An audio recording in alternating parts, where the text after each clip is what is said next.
C'est ici, à la Paris La Défense Arena, qu'aura lieu le premier championnat de France professionnel de rugby à 7. 16 équipes, des concerts, des animations en tout genre, une compétition resserrée sur une journée et 17 000 personnes au moins attendues. Le rugby à 7, c'est un sport en plein boom, d'une part. En plus, ça sera le premier championnat de France professionnel de rugby de club, qui décernera le premier titre de champion de France de club.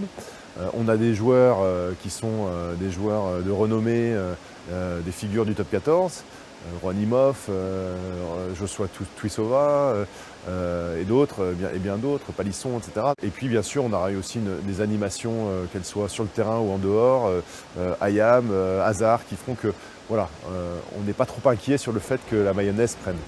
En compétition, tous les clubs du top 14 et 2 invités. Monaco sera présent sur le synthétique de l'Arena avec une belle équipe et des envies olympiques. L'équipe se construit petit à petit, il va y avoir des annonces d'arrivée de joueurs très prochainement.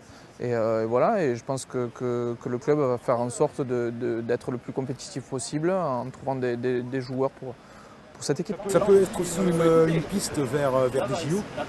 Exactement, et c'est le projet de Monaco de créer une place forte du 7 dans la principauté et développer une équipe forte pour pouvoir prétendre à faire les JO dans quelques années.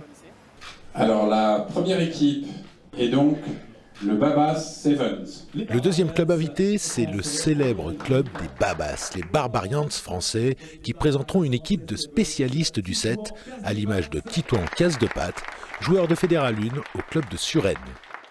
J'ai l'habitude de jouer pour une association qui s'appelle les 70s.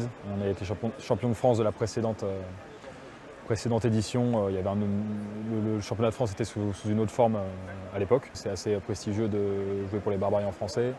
Surtout quand aujourd'hui moi je joue en Fédéral 1, j'ai pas la chance de jouer dans des enceintes comme celle-ci, de jouer face à l'élite, c'est aussi intéressant. C'est un vrai privilège de participer à cette fête-là et de s'exprimer, quoi. Parce qu'encore une fois, nous, on n'a pas trop de matchs et c'est les matchs qui nous font exister.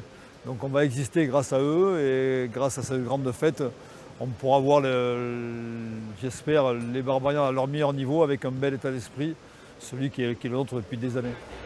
Et les Barbarians commenceront le tournoi face à l'ASM qui affichera une équipe solide dans cette épreuve. Tous tenteront de soulever ce nouveau trophée devant un public qui a toutes les chances d'être comblé par les nombreuses animations organisées tout au long des 10 heures de compétition. Le côté spectaculaire primera dans cette journée que la Ligue nationale de rugby considère comme un véritable festival du rugby.